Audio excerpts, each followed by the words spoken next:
àsìkò yìí ẹ̀yin alára wa gbogbo ẹ̀yin tí ẹ̀ ń wò wá láti ilé ẹ kú ọjọ́ méjì mẹ́ta àwọn àgbàlagbà tó mọ̀ dìtàn náà ní tó bá tó jọ́ méjì mẹ́ta tá a ríra ẹni ẹkún àti báyìí òun náà là á kíra ẹni orúkọ tèmi kò yí padà Adéọlá mi Ọlátúnjí láti iléeṣẹ́ yín iléeṣẹ́ wa iléeṣẹ́ ìṣẹ̀dálẹ̀ àbínibí wa náà ni a wà ní ìlú Ọ̀yọ́ báyìí níbi àkànṣe ìdánilẹ́kọ̀ọ́ ní ìrántí bàbá wa ọba Lámídì Adéyẹmí Ọláyíwọlá Adéyẹmí kẹta ikú bàbá yèyé aláṣẹ kejì òrìṣà tí í ṣe Aláàfin ti ìlú Ìpapoda ní ọdún tó kọjá ibẹ̀ náà la wà báyìí nílùú Ọ̀yọ́ fún fásitì tí a mọ̀ sí Àjàyí Crowther University ilé ẹ̀kọ́ gíga Àjàyí Crowther inú gbọ̀ngàn Modúpẹ́ àti Fọlọ́runṣọ́ Alákìjà gangan ibẹ̀ la wà yìí gẹ́gẹ́ bí ẹ ti mọ̀ wípé gbogbo tó bá ti jẹmọ́ bí èdè bí àṣà bí ìṣe Yorùbá àwa ìjẹ́kẹ́tì yín ó di sí nílé iṣẹ́ wa ilé iṣẹ́ ìṣẹ̀dálẹ̀ àbínibí wa gbogbo bí nǹkan ṣe ń lọ lọ́jọ́ tòní pátápátá òun náà ni a ó mú wá sí ojú ìwòran yín láṣẹ Elédùmarè ẹ kúkú ti mọ̀ wípé aláṣọ ló lòwú alápàtà àwọn náà ló ní ọbẹ̀ ẹ máa bá wa kálọ. Dòdò mi dò.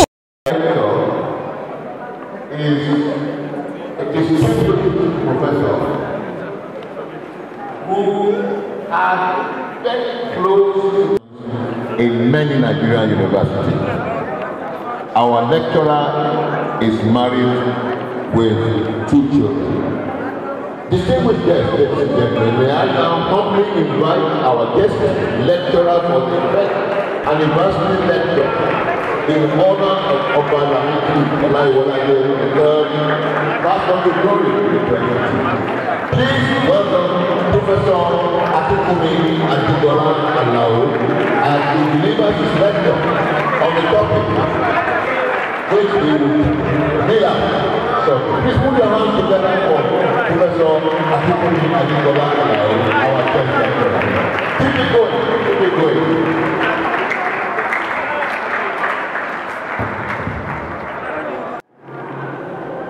This distinguished traditional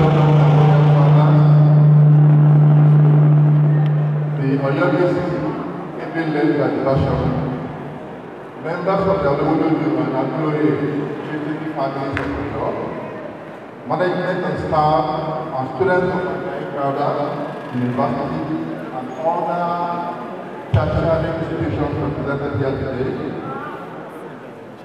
ladies and gentlemen.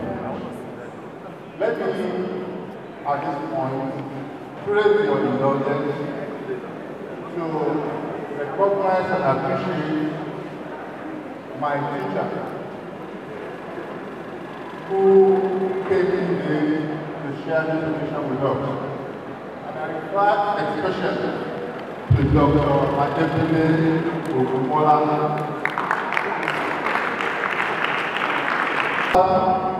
My special recognition. I want to thank them for extending the courtesy and honor of presenting the very first memorial lecture in honor of their father. I cannot thank you sufficiently. I also want to make the caveat that my presentation today is just a tip of the iceberg. I cannot in 1 hour or very long do justice to the achievement and value of Oba Lámídì Ọláyíwọlá Adéyẹmí. We are already working on a volume that will capture the achievement, the values, the legacy of Oba Adéyẹmí. Today, my assignment is to just look at his life and in doing this, bring out the enduring legacies of his reign and of his time. The custom and culture of the Yoruba and look beyond the African continent to appreciate the growing influence and knowledge systems. By his passing, Obadiah confirmed his legendary companionship of the inhabitants of the spiritual realm and his place in the annals of kingship among the Yoruba. He occupied a key space in the kingship institution, which has been described as the most glamorous and flamboyant aspect of Yoruba culture. The man I think the documentary has done enough justice to the circumstances of his birth, his training, his being taken all over Yoruba for one reason or the other. But suffice to say that Alaafin at the end of the church, Alaafin for you, when he was born, there were comments only revealed and called to the day. By divine arrangement and providential intervention, beyond the care, understanding and comprehension of mere mortals, Prince Idanilekoo, very early in life, became exposed to a comprehensive range of informal learning, religious instruction, cultural values, traditions and customs, which eventually paid off as necessary personal experiences for leadership among the Yoruba. The point must be raised that Idanilekoo was raised by a clear-oriented father who had spotted him very early in life as a child of enormous promise and destiny. Idanilekoo was clear in his mind that his son Idanilekoo was in many ways very special and separate from his other children.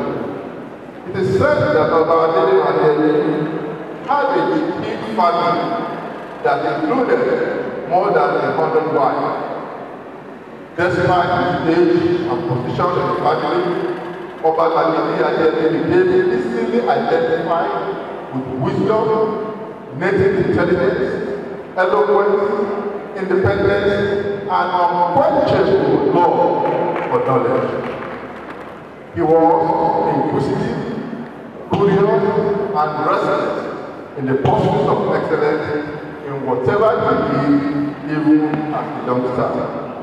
For good reasons that many people did not appreciate initially, Idanilekoo did not allow his son to be unduly impressed and spoiled by the largesse and opulence of royalty. It is said that the birth of Idanilekoo brought excitement to his father for two or more important reasons. His birth was foretold as a worthy replacement for a son that died before he was born. Again, Idanilekoo came into the world with a telltale that confirmed him as his father's duplicate. In an interview, Idanilekoo said, and I want to quote him verbatim, "When I came into this world, because of what happened at my birth, I was told that my birth excited my father so seriously because I happened to be a replica of him. There was a laceration on his left breast, and I was born with that laceration on my left breast, and the spot I saw on my leg was what you would see on my father's leg, but he never told anybody." Yes, same leg, same spot. I never knew this until I grew up, and until when I was close to him, he showed me his leg and asked me to bring mine. I thought I sustained a wound when I was young, but he said that I was born with that mark. then he said he had the same man. For the initiates into the cultural religion, Oba Lamidi Adeyemi's life bore eloquent testimonies of his purpose and role in life. Providential interventions at critical stages of his life equally attested to his mandate as a ruler.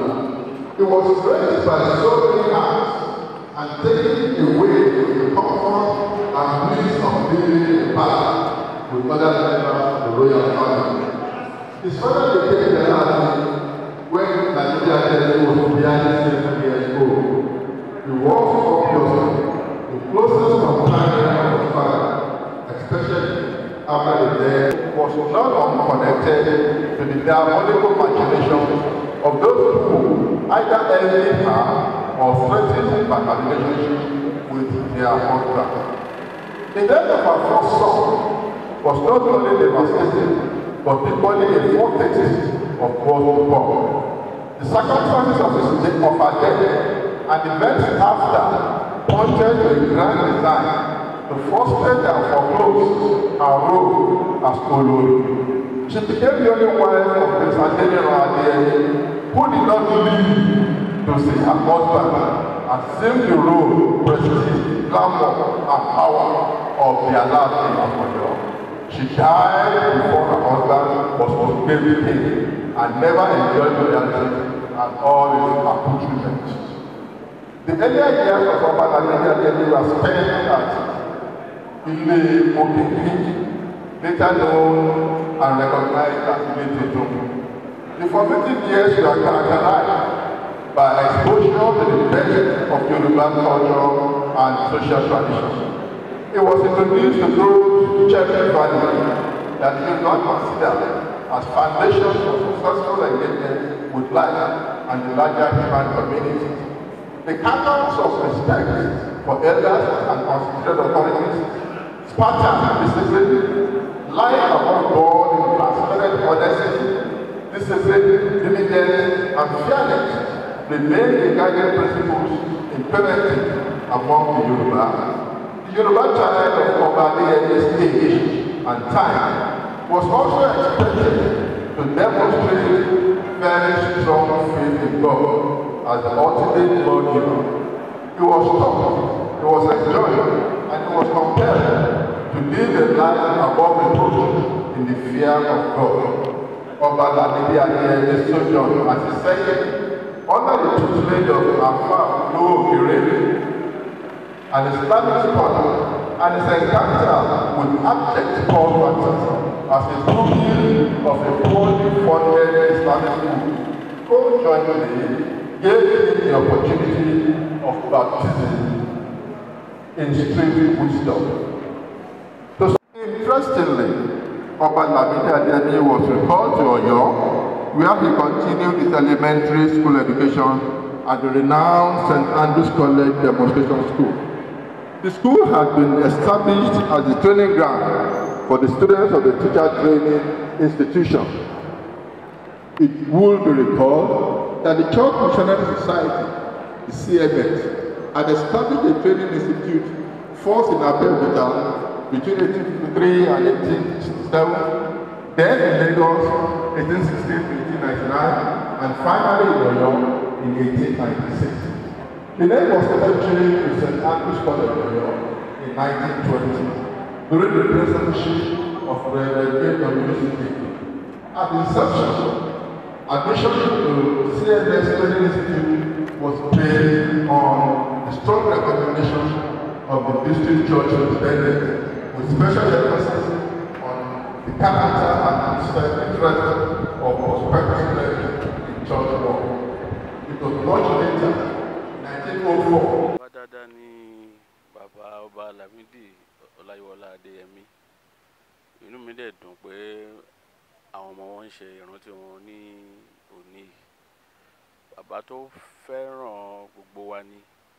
Kò sì sí ẹni tí ó súnmọ́ bàbá. Wọ́n sọ pé òun ò jàǹfààní kan àbí méjì láti ara bàbá. Kò sí nǹkan tí òun wá lára bàbá tí ò lè rí. Ìmọ̀ ni, ọgbọ́n ni, ìmọ̀ràn ni, àṣà ni gbogbo ẹ̀ ni ó wà lọ́dọ̀ bàbá. Nǹkan tó jẹ́ ká súnmọ́ bàbá nìyẹn. Èmi gẹ́gẹ́ bí ọba Alápòmù, bàbá jẹ́ nǹkan tó fẹ́ràn mi. Torí lágbà tí mo ti dúró yìí, mo ti gbé bàbá wá sí Àpòmù ní ẹ̀ẹ̀mejì. Bàbá ò kí n fi mí ṣeré, èmi náà ò dẹ̀ kí n fi wọ́n ṣeré. Kọ́lọ́run kó dẹlẹ̀ fún wọn. Orílẹ̀ èdè tá a ṣe lénìí yìí, kọ́lọ́run kó fún àwọn ẹbí wọn lágbára láti máa ṣe ní ọdọọdún. Ṣé èmi ni ọba Káyọ̀dé Adénẹ́kàn Afọlábí Àtòyèbí kejì Alápòmù ti ìlú Àpòmù ní ìpínlẹ̀ Ọ̀ṣun.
ṣe fálejò bẹ́ẹ̀ ló ń ṣe kó lé alákàndá ṣe kísà dípò ọba ẹ ṣe. Mo fẹ́ rán yín létí pé ibi tá a wà yìí kọ́ ní ètò ìrántí yìí parí sí. Lọ́la lágbára Ọlọ́run ní òde Àrẹ̀mọ látàárọ̀ ìrọ̀lẹ́ a tó wà bẹ́ẹ̀. À ń retí gbogbo àwọn ọba, à ń retí gbogbo àwọn ìjòyè, à ń retí gbogbo àwọn olóògbé ikú bàbá yèyé tó ní ẹ̀dá kan ẹ̀dọ́ gbàgbé o. Sẹ́ẹ̀rí ní lónìí, a sì fẹ̀sẹ̀ bí ẹyẹ bọ̀ lápò ní kò dẹ̀ rò ó yẹ jẹ́kẹ́ mọ̀ bẹ́ẹ̀ kó tó di pé gbogbo wa tó ká lọ. Bí wọ́n sọ fún wọ́n ti ojú Ọ̀yọ́ nínú ìmọ̀ nǹkan tí bàtà lọ́wọ́lọ́wọ́. Máa dúpẹ́ pé báyìí bàbá wa Gbáké àti bàbá wa Sàmù àwọn ló ń sojú fún gbogbo Ọ̀yọ́ Mèsì wọ́n sì ti wà láàrin wa. Ẹ̀gbọ́n náà ẹ dákun ẹ ló ń ṣe bíbí orí. Alọ́mọ́ṣe gbàgbé mi láyọ̀ọ́lá o. Alọ́mọ́ṣe gbàgbé mi láyọ̀ọ́lá. Alọ́mọ́ṣe gbàgbé mi láyọ̀ọ́lá o. Alọ́mọ́ṣe gbàgbé mi láyọ̀ọ́lá. Ìgbà tó kẹ láyé ó ṣayé lórí. Àkàndá gbẹ̀yìn ìdáná ó lóore dàálẹ̀ o. Alọ́mọ́ṣe gbàgbé mi láyọ̀ọ́lá. Màá ní kó tó omi lùsì fún ọjọ́ ti lọ. Àwọn àrètí yìí ló dà ní ọlọ́dà o. Ẹ̀ṣẹ̀ àdúgbò ẹ̀.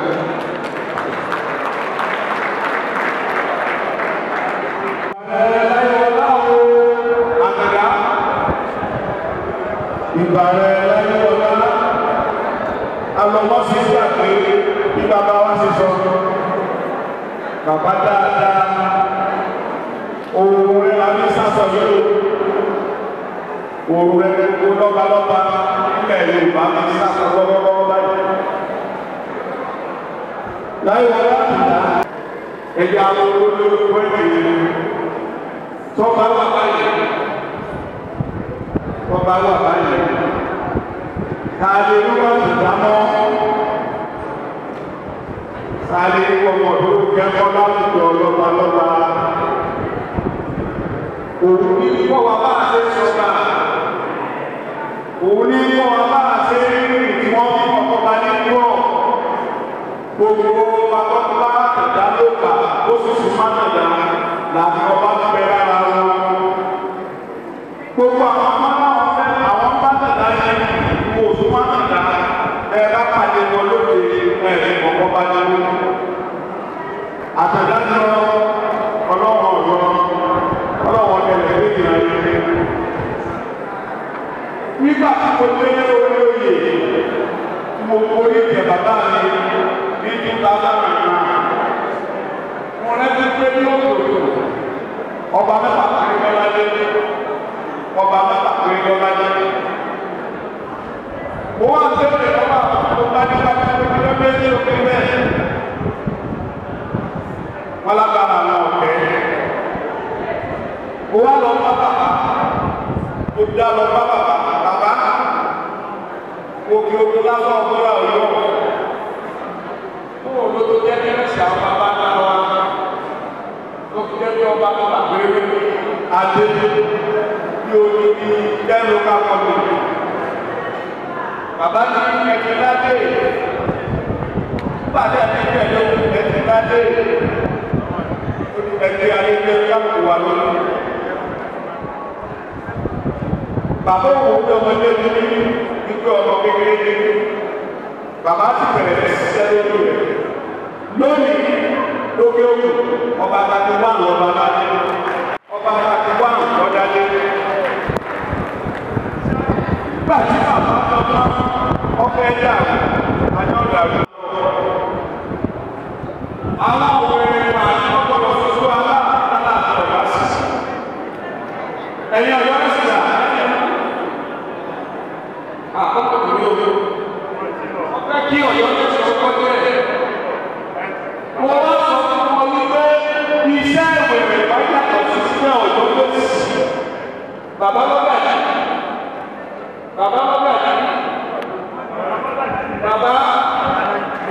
bá ní sọ̀rọ̀ lórí fóònù yìí. Ìwẹ̀rẹ̀pà ní ojú Aláàfin òòṣà ìwẹ̀rẹ̀pà jẹ́ gbogbo lọ́balọ́ba. Ibi wọ́n bá jókòó sí ọ̀wọ̀ náà fọ́láàfin máa fún wọn. Àwọn wọn mọ́ gbàgbọ́ bá ń bẹ̀ wọn fún Aláàfin. Ẹ mọ́ jẹ́ kí ní òdúró. Pẹ̀lú àṣẹ Ọlọ́run àti àtìlẹ́yìn àwọn ọmọ ọba àtàwọn Ọ̀wẹ̀rẹ̀pà. Gbogbo àwọn ọba yẹn wọ́n ti dájú ní pátápátá báyìí. Lórúkọ bàbá wa Adéyẹmí. Bó ṣe ṣẹlẹ̀ lókè bẹ́ẹ̀ ló ṣẹlẹ̀ ní Ìbàràpá. Bó ṣe ṣẹlẹ̀ ní Àlàpá bẹ́ẹ̀ ló ṣẹlẹ̀ nílẹ̀ Ògbómọ̀ṣọ́. Adúgbò ẹni ọwọ́ Ọlọ́run fún ìgbé ayé ní bàbá wa gbé bí Ọlọ́run bá lẹ̀ fún bàbá. Gbogbo ẹni tó rò lé tí ó tó padà wá ló lé àti Ọ̀yọ́. Ọlọ́run ọba aláṣẹ oṣù tí ó ní onílà ayé ẹ̀yà tó nípa jẹ́. Ọlọ́run òní jẹ́ kó jẹ́ ohun òjijì jẹ́ wàhálà. Bàbá ló tó ṣe ayé tó dá o. Àwọn òṣìṣẹ́ gbàgbé rẹ̀ láéláé. Báwọn ará òṣìṣẹ́ fẹ́ràn bàbá, àwọn ti Kwara náà bẹ́ẹ̀ náà ní. Bẹ́ẹ̀ làwọn ló ṣe àwọn Èkìtì state, Lagos state, Ogun state. Ọ̀pọ̀lẹ́ láti bàbá ti gbogbo wa lórí Ọlọ́run òní jẹ́ kó jò láéláé. Ẹ̀yin Ẹ̀yọ́ ẹ̀kú ìdèlé bàbá wa. Wọ́n yẹ kí àkọ́bà lọ́wọ́ pọ̀ tó báyìí lọ́lẹ́dẹ̀. Wọ́n lọ́la ní agbára lọ́wọ́ ibi tí wọ́n wí àfúpàdé lẹ́nu. Pàdé ọba ti ní ẹ̀ṣẹ̀ àwọn òṣìṣẹ́ wa ló. Gbogbo àwọn lọ́ba ní Ọ̀ṣun state, ní Ògùn state, ní Kwara state, gbogbo aláàbò ṣe. Mo kí wa o, àkú àṣẹ ìdílé o, mo kí ẹ̀yàn ọmọ bàbá, Ọlọ́run nígbà yẹn, Ọlọ́run nígbà yẹn ní kúrò, Ọlọ́run àgbọ̀ kí yé o, àkú àṣẹ ìdílé.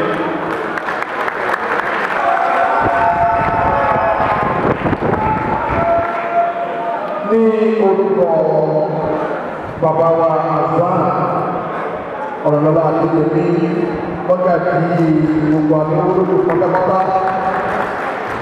Ní orúkọ bàbá wa Bíṣọ̀ Ọ̀làdìgbòlù fún gbogbo ìdílé agbólóyè pátápátá. Ní orúkọ bàbá Kọ́ndé Adéyẹmí fún gbogbo àwọn ọmọ bíbí ìgbàgbé Ọláyíwọlá Ṣẹ̀dá Adéyẹmí pátápátá. A fi àsìkò yìí tó lọ́wọ́ gbogbo àwọn lọ́balọ́ba Ọ̀yọ́ Mèsì ọ̀tọ̀ Ààrẹ Ọ̀nà Kakanfò ilẹ̀ Yorùbá gbogbo lóyè gbogbo báṣọ̀ àti inú ọgbà iléèwé yìí tó gbà wọ́n lálejò adúpẹ́ amọ̀lóore o adélébáre àrìnàkóore àpòyá ibi o ẹ ṣé o.